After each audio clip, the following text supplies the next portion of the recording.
Good afternoon, Hymn Society, or good morning, or good evening, wherever you may be. My name is Mike McMahon. I'm Executive Director of the Hymn Society, and I am just really so pleased to welcome you to this featured session by Tom Trenney. If you were with us last night, you got a chance to experience what a wonderful leader Tom is and what a wonderful pastoral minister and musician. Today, he's going to be offering a featured session, and before he does that, I'm very happy to pass this along to Chi Chen Mulbrink, who is a member of our executive committee and who will be introducing Tom.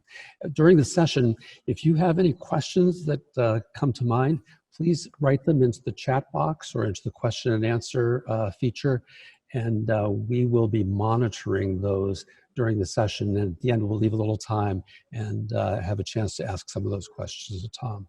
So, Chi, it's all yours. I should say it's a good afternoon because now it's about noon time. And everyone, my name is Chi Chen Mulbrink, a member of the executive committee of the Hymn Society.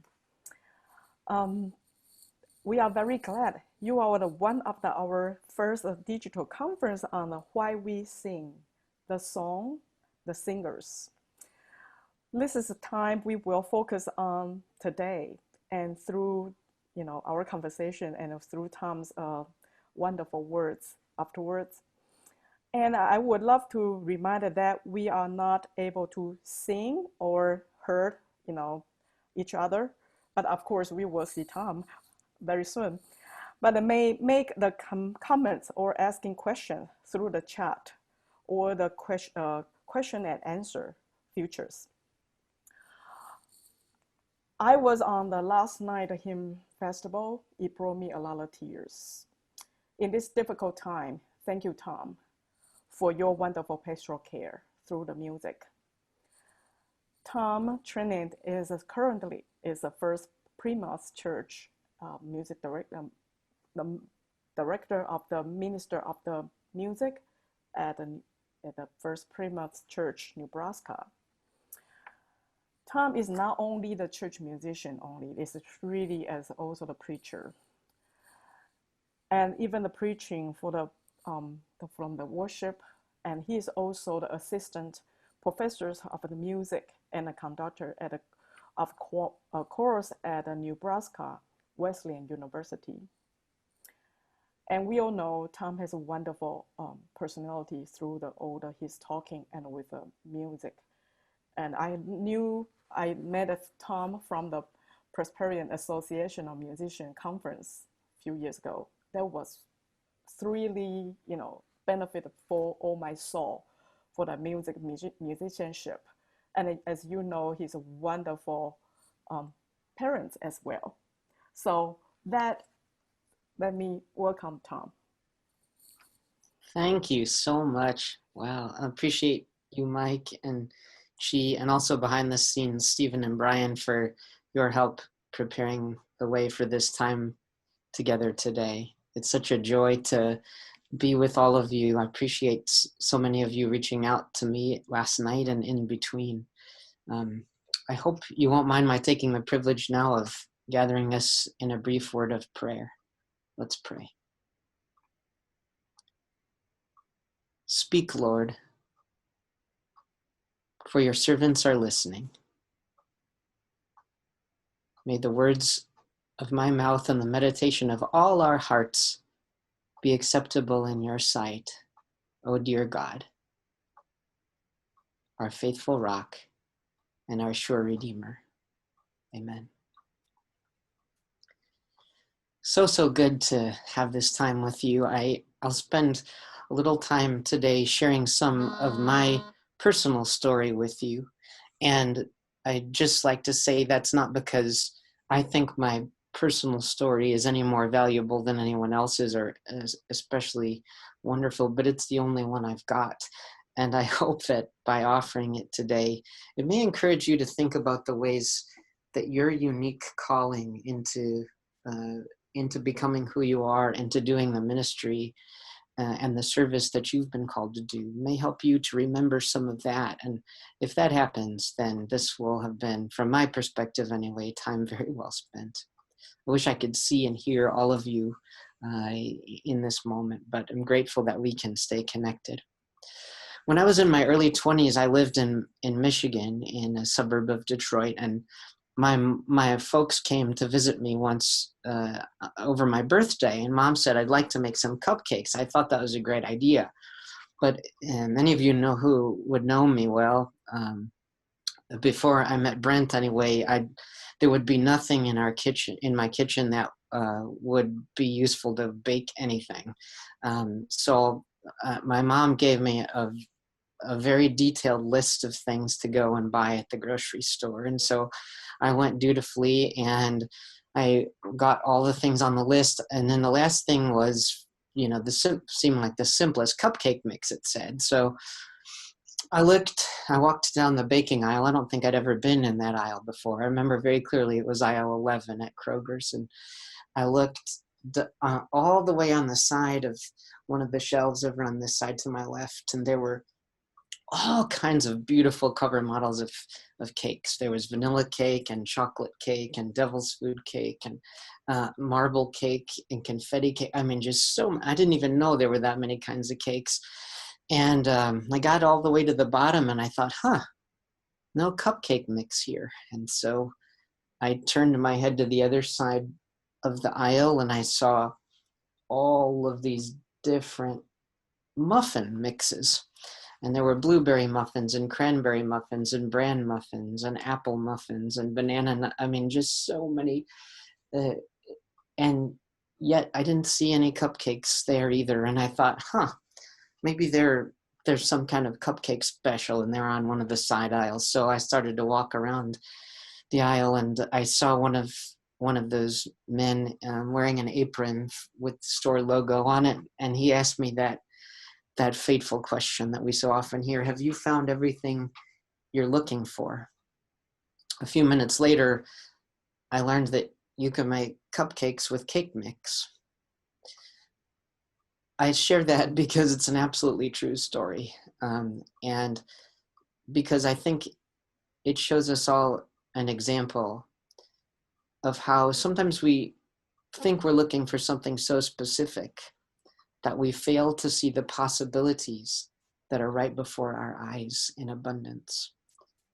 I think that happens to us all too often. And I think it does not only for simple things like cupcake mix, but also for big things like our purpose and our calling and our mission.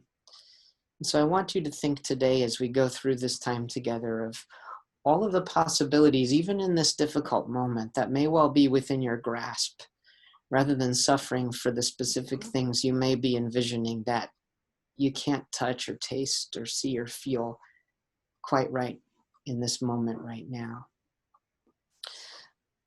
When I finished grad school, it's been almost 20 years ago, I guess.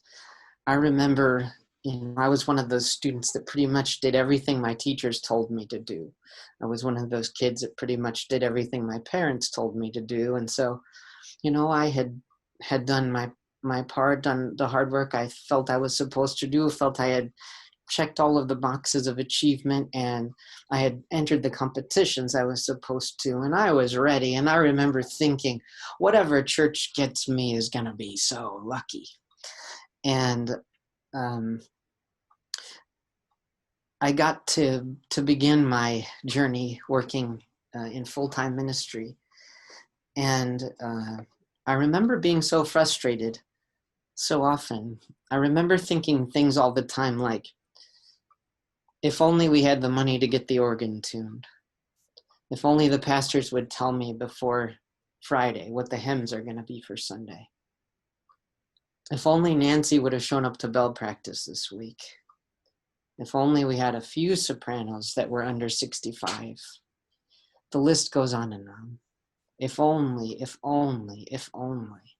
Every Sunday I was evaluating what was happening through the filter of that boy who did everything he was told to do and thought that if you did that, you were achieving what you were supposed to do and becoming who you were supposed to be. But it was in the dusty, dingy choir room in that church. It was a repurposed Sunday school room. The chalkboard was real close to the ground. You had to kind of kneel down to get a drink out of the drinking fountain. There were really ugly green folding chairs the choir sat on, a vicious upright piano, blonde, of course, curtains that reminded me of the ones on Mr. Rogers' Neighborhood. And golly, in spite of that, I started to get to know the people that came into that room and spent Thursday nights with me. And I started to know what they were coming to choir from and what they were going home to. I learned that they were coming from treatment for cancer, that they were coming from caring for an aging parent who was suffering from dementia. I learned that they were coming from dropping off their kids for soccer practice and picking them up from a friend's house and trying to get them to do their homework. And as I got to know the stories of these dear people, it started to change my whole heart and mind about what it was that we were doing together and what success and achievement actually might have been in the context of ministry. I'm pretty confident that I came to serve in the church because I was a musician who felt called to make music. But I think now I feel a calling to do ministry, and I just happen to be a musician. Maybe that's happened for you too in your own unique way. Some of you will already know my spiritual superhero is Fred Rogers. I've even I even changed my shoes a lot as an organist, and you almost never see me without a coat or a sweater, but that's by coincidence mostly. But it's no coincidence, I think, that when Fred Rogers graduated from college as a music major, he was pondering going to seminary, and he came home from college that summer, and his parents had a television in their home, and of course that would have been new at the time, not so long ago. I think it's really interesting that when Fred first saw the television in his parents' house, he saw that there were programs for children, supposedly, and what he saw was people throwing pies in one another's faces and pushing one another down the stairs, kind of ridiculing and laughing at one another. And he absolutely hated what he saw. And he had this idea in watching that, he had this vision in that moment that maybe that space between the television set and the child could become holy ground. Wow. I've been thinking about that a lot lately. You know, in our normal lives, we can think of the space between the organist and the congregation, the space between the choir director and the choir, the space between the preacher and the pew, and now the space between the worship leader and the computer screen. How can that become holy ground?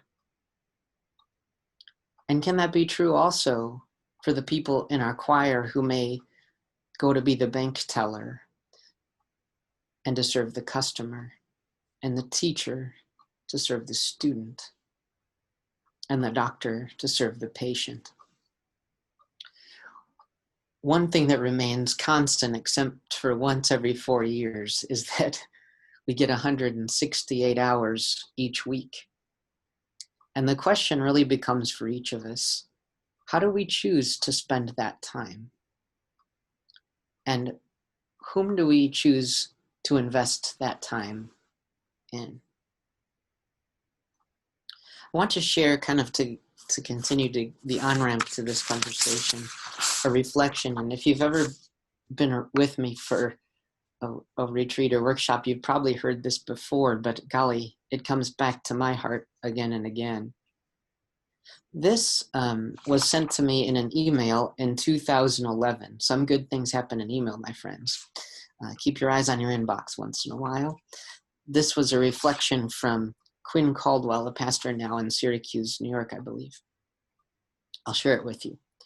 There are about 5,400 animal species that make complex, intentional, repeatable musical vocalizations. That is, there are about 5,400 species that sing. The majority live in trees. A few live in the oceans. A very few live underground. But there is only one singing species that lives on the ground. Us. Another thing, humans are the only singing species with a precise and shared sense of rhythm.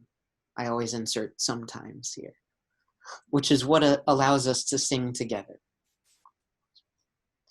Two birds might sing the same song, but they cannot sing it together. Another thing, if a room full of people sings at the same time, they start to breathe at the same time as well. Some studies suggest that if the drumbeat or bass line is strong enough, their hearts will begin to beat together too. And if we're singing together and breathing together and our hearts are beating together, then it's like we're one body. And you know whose body it is. Another thing, all the other species stop singing when danger approaches. But humans sing louder the closer the danger gets. We sing together and we become large and we do not back down. So come racism and we shall overcome you. Come fear, for it is well with my soul. Come war, for this is your silent night. Come death, for Jesus Christ is risen today. Come all ye faithful and sing.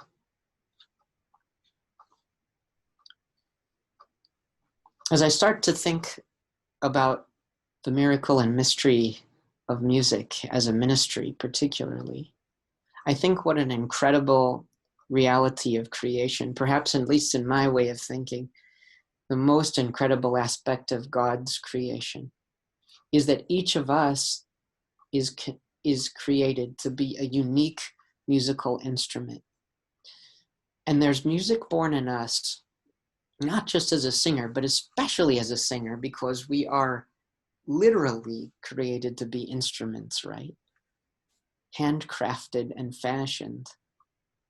There's music inside of us that no one else has ever made and that no one else ever could. And this reality, this incredible grace that when we breathe in the gift of life, the breath of life, we can breathe out the gift of music in gratitude and thanks in return. This is such an amazing, simple, but deep reality that I think we need to continually remind one another of. And as we begin to think about music ministry, I want us to think that our voice, our talent, is just the way of getting in to the conversation. It's not the point. One of my mentors, Craig Hella Johnson, I remember being in a workshop with him and his saying to us, one of the hard lessons of life is to realize that your life is really not about you. And what a cleansing grace that is. Having said that, there's also the wonderful privilege that no one else has ever been able to lead the life that you can live and to be able to love and to serve and to give in the way that you can. And so we each bring whatever talent we may have as a singer in the congregation, as a director, as an organist, however you may be entering this conversation, we bring that right away. And that's the place we enter. That's not the goal. It's not about us. It's about what we can give to serve in this ministry. And I want to tell you a quick story. When I was teaching at a small college called Doane College here in Nebraska, my first year I taught the freshman women's choir. And these were young women who didn't pass the audition to be in the holier choir that wore the blue robes. And a lot of the young women came to class the first day kind of disappointed and discouraged, and they got stuck with me in there. I loved teaching those young women. And that first year, after class the first day, there was a knock on the doors. I hadn't quite left the room yet. And there was a young woman named Summer who poked her head in. And Summer said she'd like to be in the choir, but she hadn't signed up yet. Was it too late? I said, no, come. We'd love to have you join us. I said to her, Summer, why don't you just come to class on Wednesday and we'll be happy to have you. And she said, no, I got to tell you something first. I've never been in a choir before. I said, that's okay. Come along. You don't have to have sung before. And she said, no, well, hang on. My family always made fun of me when I tried to sing at home. And I said, well, that's okay. You come along. Your family's not here now. We want you to be here. We want you to sing with us. And so that first day of class, I put Summer in a spot right between two of the strong singers and women in the group. And I'll be honest, when we started to vocalize that day, I had an idea what her family might have been questioning in their own way. But after class that day, to her credit, Summer came up to me and she said, would you be comfortable if I came to class to just work with you a little bit on Friday before everyone else got there? I would love that, I said. And so we had these beautiful meetings together before class for several weeks. And Summer began to become an important and beautiful part of our choir family. And after we sang our first performance, I brought in a recording of the choir, and I asked the young women to be listening from a way of thinking about how they feel about what they heard, and that we'd have some conversation afterwards. And I remember after they heard themselves sing, I remember how beautifully they sang. It was compelling. There was no reason they should have sounded that beautiful, honestly. I remember Summer being the first one to raise her hand, and she looked at me and she looked around the room, and she said, I can't believe I'm part of something so beautiful. I'll never forget that. She didn't say, listen to how great we are, listen to how good I am. She said, I can't believe I get to be part of something so beautiful. I think it becomes our role as music ministers to try to create a world like that, a space like that, a place to be part of something so beautiful for each person, even the most reluctant singer among us, even the average bear sitting in the pew in our congregation, pardon me. I think that is a high calling for us, to remember that we get to help create a place where everyone gets to be part of music that is so much more beautiful than anything they could be part of, regardless of what voice, what talent they might bring into the conversation. Henry Van Dyke reminded us, the woods would be very silent if no bird sang but the best. I heard a funny story about Carol Burnett once, and she was just trying to break into show business, and she snuck backstage at the Pajama Game, which was on Broadway at the time. And she was trying to kind of wiggle her way in to see one of the directors to see about getting a spot. And she finally got up to speak to one of the assistant directors, and he said, oh, okay, what do you got to tell me? He's like, are you a good dancer? And she said, no, I'm not really that good of a dancer. And he said, are you a good singer? She said, no, I'm not really that good of a singer. And she said, well, how do you expect to get a part in the chorus if you're not a good singer and you're not a good dancer? And she said, I'm not good enough to be in the chorus. I'd need a feature role. I think we all have an understanding of that kind of person too. The person who struggles to become a part of a community. A person who struggles maybe to have the humility and grace, though I'm not saying that in criticism in this particular case of Carol, but just that idea. Someone who struggles to think about how their gifts can empower the community rather than that can maybe lead the community. And I wonder sometimes if we who lead the music in our churches need to look in the mirror and to be sure we're very willing to humble ourselves and to be part of the whole rather than to be the point of it all. Now, the opposite of this is also true. There are some people who come to the music ministry thinking that it should revolve around them. When I was a young church musician, in my first call, I remember the soprano section leader from that congregation, who had been in that role longer than I was old, calling a meeting with me in my office. And I remember how it felt to sit there, and she told me that she hoped I was planning to choose music for the choir to feature her voice.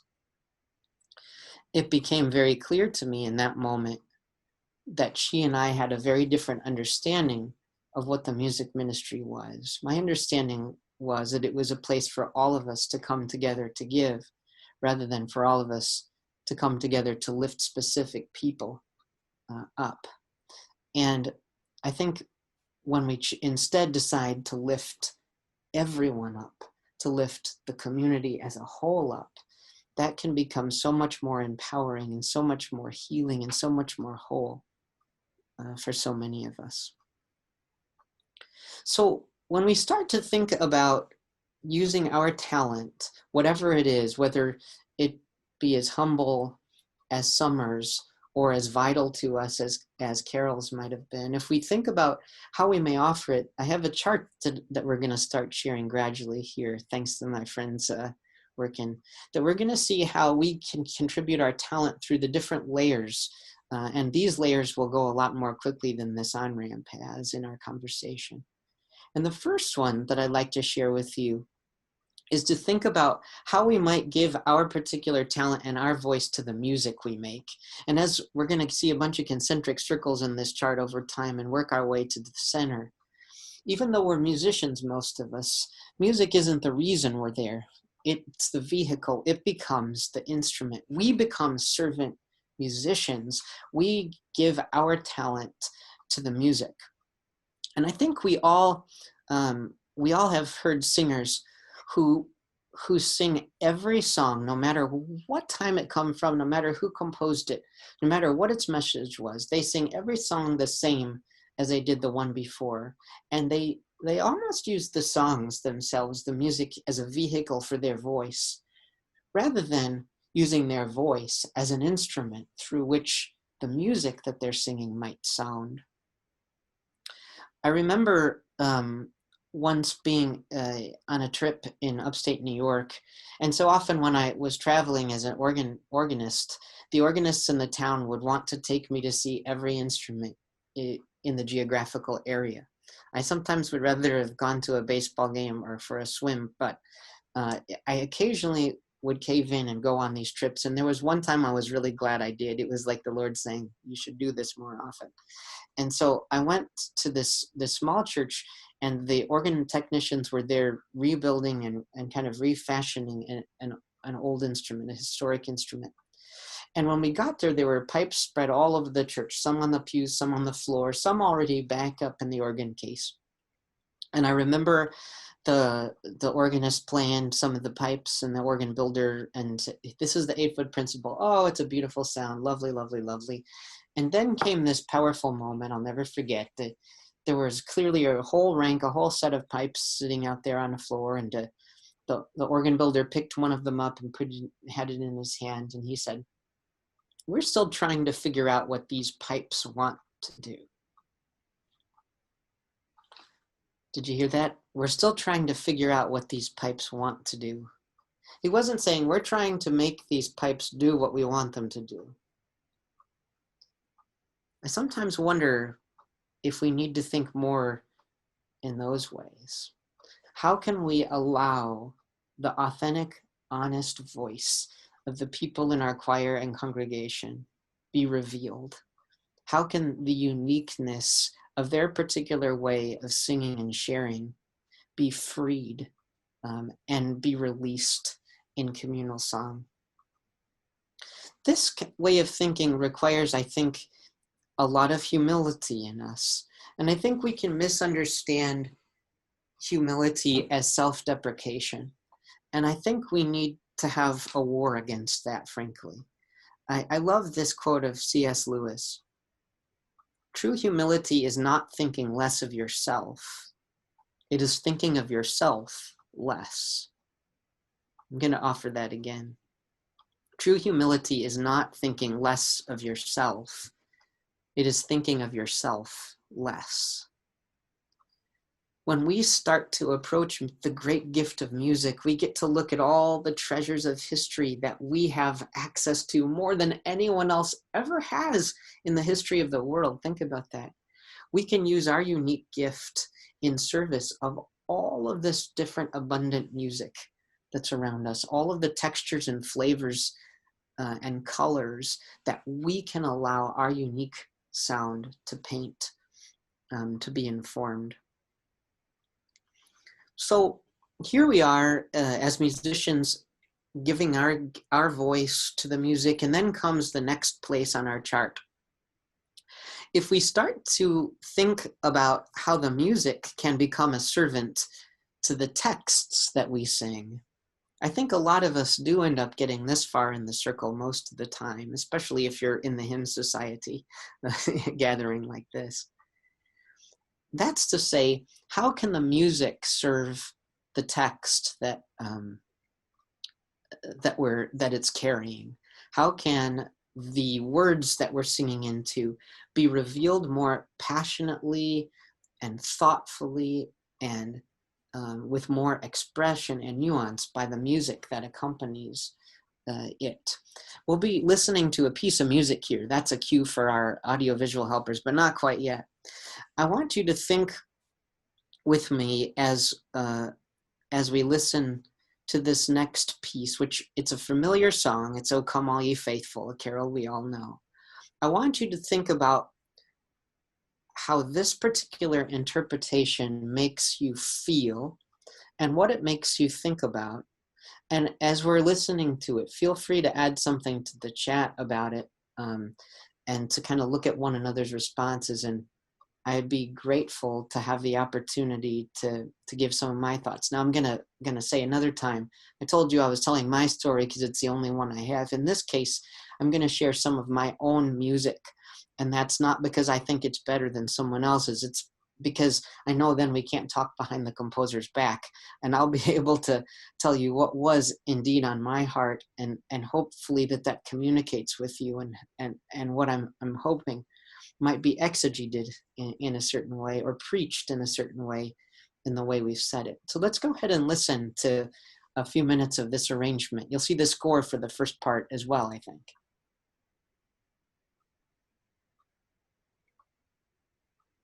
O come, all ye faithful, joyful and triumphant. O come ye to Bethlehem. Come,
I love seeing all of your ideas coming in here in the chat. I wish we could have a conversation in real time, but the things you're talking about of reverence and adoration, I want to just say what inspired this piece. And it was, we at First-Plymouth, we have, I forget how many it was that year, 7, 8, or 9 Christmas Eve services. And we were in service 7, 8, or 9, one of the last ones, and we were singing "O Come All Ye Faithful." I love "O Come All Ye Faithful." It's one of my favorite carols. The theology is rich and deep and meaningful. It holds great nostalgia for me. But we were pounding through, "Oh, come, let us adore him." And I remember thinking, what were we going to do to that poor baby when we got there? And I thought, I've never actually thought about the words to this hymn before. Even though I love this hymn, and even though it means a lot to me, I never paused and reflected about it. And I think one of the things that's essential for us as we look at music to share in our congregations, and we think about how we're going to play the accompaniments for hymns, for example, or whose arrangements of music we might be using, that we find pieces that the music that people offer or the accompaniments that unfold around actually try to help us experience the text in a particularly meaningful way, that help us understand more deeply what the song is about.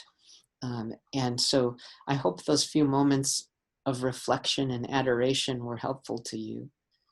It reminded me when I was a little boy I was going to meet my baby cousin, and at that time I hadn't been a lot of little young children before. I was the last in my kind of generation, and this was the first baby, to kind of be in the family. And I remember running to Grandma's house in the door to meet this new baby, and I had a ball tucked under one hand to play with him and a matchbox car in the other. And as I got closer to the room he was in, all the grown-ups around him were standing looking over the bassinet really quietly. And I remember setting down my ball and setting down my car and walking slowly over and looking in. I still had all the joy I had coming in, but the way of embodying it was different. Music can help us to feel those kinds of experiences. Sometimes people say, how do you choose music for your choirs? Well, you've already learned a little bit of that. I look at the texts before I look at the music. And then I look to see if the music helps the text come to life and brings out its meaning. I think that's an important thing for us to continue. Let's get back to our chart now and see where we go from here. As we look at the music and we allow the music to serve the text, the context of the music comes into question. That's to say the bigger picture. Now, let's think about context in many different ways. Those of you who streamed the hymn festival with us last night, some of those hymns would have felt different to you because of the context you were singing in. You were singing in your living room, and you may not, or in your bedroom, and you may not have sung hymns a whole lot in those places before. The context of it would have been different because of what reading was shared right before, or what hymn had come 2 places before. It might have been different because of what you experienced that day. It might have been different because we're in the midst of COVID, and because we're in the midst of a time where so many of the things we feel called to do, we feel we can't do. The context is peculiar and unique to each of us. It might have been because of a phone call you got right before you sang that night. That we each have a personal context that we bring, and where the song is in the worship service. I remember, think how differently it would be to sing "Jesus Loves Me" immediately after a baptism of a child compared to in the context of a memorial service for a child. Think about how different it would be to sing "Jesus Loves Me" on the Sunday where all the children of the church get Bibles, compared to the Sunday I remember playing it the Sunday after the attacks of 9/11. That hymn is the same, but its text is the same. The way we play it may be different if we allow the context of the moment we're playing it in, and the context of the community that we're gathered in to inform it. I think that's an important thing for us. Music also has a context in its native origin. That's to say, where did the song come from? I think so often of the times I've been privileged to be with Alice Parker. And those of you who have, I remember, growing up, there was a hymn tempo. I don't know about in your church, but in my church, there was a hymn tempo, and that was pretty much that. All the hymns fit in that same tempo. Here's an example. Praise to the Lord, the Almighty, the King of creation. I'm not criticizing you if you do it that way. The Lord knows I've done it that way. But when Alice Parker asked me, have you ever thought about the kind of music you know from that period in time when that song first came into fashion and into being? And she started to sing in her inimitable way, praise to the Lord, the Almighty, the King of creation. I started to finally feel some of the joy. I've started to feel some of the soaring of the eagle's wings that song was about to begin with, that I had missed before. Another important context to mention here, the African American spiritual song. I think so often in our choral tradition, we've chosen to use the songs of the African American experience to become closers, to become songs at the end of our concerts, to get standing ovations, to kind of show how great we are. And I think when we do that, we miss the point of this whole circle, and we dishonor the context and the text and the music, frankly, of these beautiful songs. I am not someone who can speak authentically to this other than from my own heart, but I can say that I can't do "Sooner We'll Be Done with the Troubles of the World, the Troubles" anymore, even though that's the way I learned this song when I was a young man. But I can sing, soon I will be done with the troubles of the world, the troubles of the world, the troubles of the world.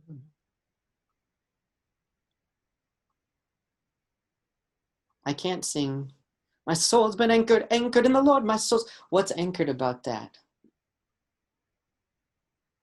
My soul's been anchored in the Lord. My soul's been anchored in the Lord. When we think about the context that these expressions of faith and hope came from the most hopeless circumstances, I think it can change the way that we give our voice to it, the way that our talent is offered to it, the way that we make the music sound, the way that we let the text speak. Context. I remember being at Montreat some years ago. What a special time that was. And being with the adult choir, we were singing Alexander Kopilov's Heavenly Light. And I remember listening to this beautiful choir of people from here and there and everywhere coming together, becoming a choir in an instant.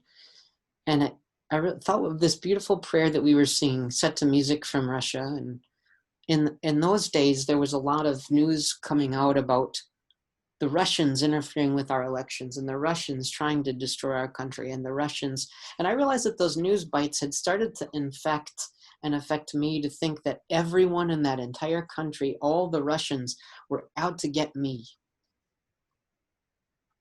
When really, most of the people there were likely praying that same prayer and singing in their own way that same song I was singing. When we think about context,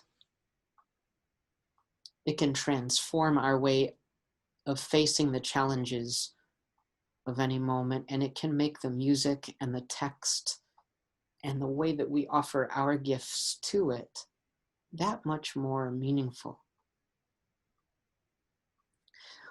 Getting back to our chart, when we allow our talent to serve the music and the text and the context, we start to create a sense of connection. That's something I think a lot of us could feel even last night when we were separate, that we somehow had a connection together through all of these layers that bind us together in such a way. I've been thinking a lot lately, you know, from God's perspective, there are billions of churches, right? There are millions of denominations, it seems.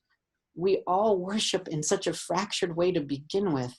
From God's perspective, I don't know how different it is for God to know that our congregation's now worshiping in many different homes than it was a few months ago when it felt so differently to us.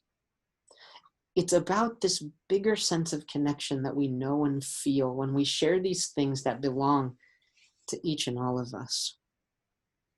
I want to share with you, this is a very beautiful thing that I discovered in a program for the American Choral Directors Association some years ago. It was a biography for a high school men's chorus. Now, those of you who have been to ACDA or things like that, you'll realize most of the biographies are that this choir has sung on 7 continents, that they've sung for the Pope, and they sang with Robert Shaw. Jesus Christ was a guest conductor at their latest festival. Like, it goes on and on about lifting up these and sort of fluffing up the feathers, and that's all well and good. But this is the biography we read about the Appleton North High School Choir. At 11:25 every school day at Appleton North High School, 65 young men walk into the choir room. They stop here between 4th and 6th hour. They stop between football practice and driver's ed, between honors band and theater rehearsal, between wrestling and baseball, between forensics and student council, between trying to fit in and trying to break out, between falling in love and feeling alone, between a GPA and an ACT, between a tough math test and tough conversations with dad, between taking care of a younger sister and trying to be like an older brother, between boyhood and manhood, they stop here. There's physicality to their entrance, different than the mixed choir or the women's choir. You can actually feel the vibrations, the footsteps, the smiles, the jokes, the she said, what? The shoves, the slaps on the back, every day a 3-minute frat party. Then the bell, a shift, an invitation. Find your place. Take a breath. Slow down. Open your eyes. Open your heart. Listen. Enter in. In our culture, in our schools, young men get the message: be strong, be loud, be first, compete, accumulate, dominate, think, don't feel, go it alone, have no fear, keep going because you're not quite there. They learn the rules. At 11:25 in this room, they're invited to step out of the game. For the next 50 minutes, they don't need anything they don't already have. They're asked to slow down, to really see and hear the others in the room. In that space, they can feel who and what they are at their core, and they quickly come to know that here, they're all the same. From that core comes the music. They're asked to remove themselves from center stage and place someone else or something else there. They're encouraged to go inside and do some work, and when they emerge, they're more sensitive, more expressive, more empathetic, more aware, more appreciative, gentler, and stronger. And on to the 6th hour. Wow. That's a teacher in a community that really gets what's possible. That music can become a ministry even in a context like a school, can't it? Just as the television could become ministry between Mr. Rogers and the child. And just as everything that we do in this moment and every moment can become ministry between us and the people we're privileged to walk beside. Before we wrap this up and talk about the last bit of our circle, I want to remind you that the time you spend with your choir, probably even in these virtual days, may well be the only time in their week that they're invited to breathe deeply. It may well be the only time of the week that they're asked to think about their posture, and the way that they carry their body.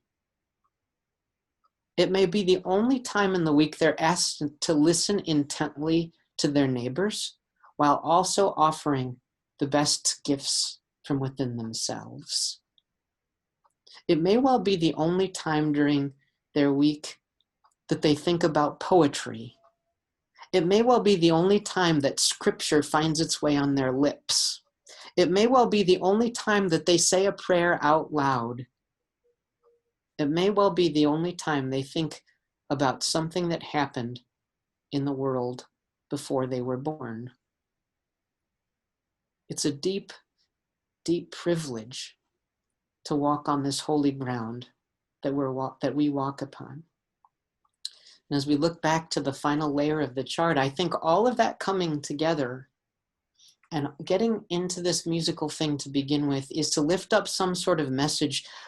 And I'm not a good enough teacher not to tell you that you've got to figure out what that is for you personally, because you have a message in your heart and in your soul that I can't begin to know. Maybe it's peace, maybe it's hope, maybe it's love, maybe it's light, maybe it's joy. But as you saw from that arrow on the chart, what helps us get from the place of our own talent to being able to gather in community and to lift up some sort of message bigger than us, greater than us, more compelling than us, is our discipline. And I don't mean discipline the way my fourth grade teacher meant, which was punishment.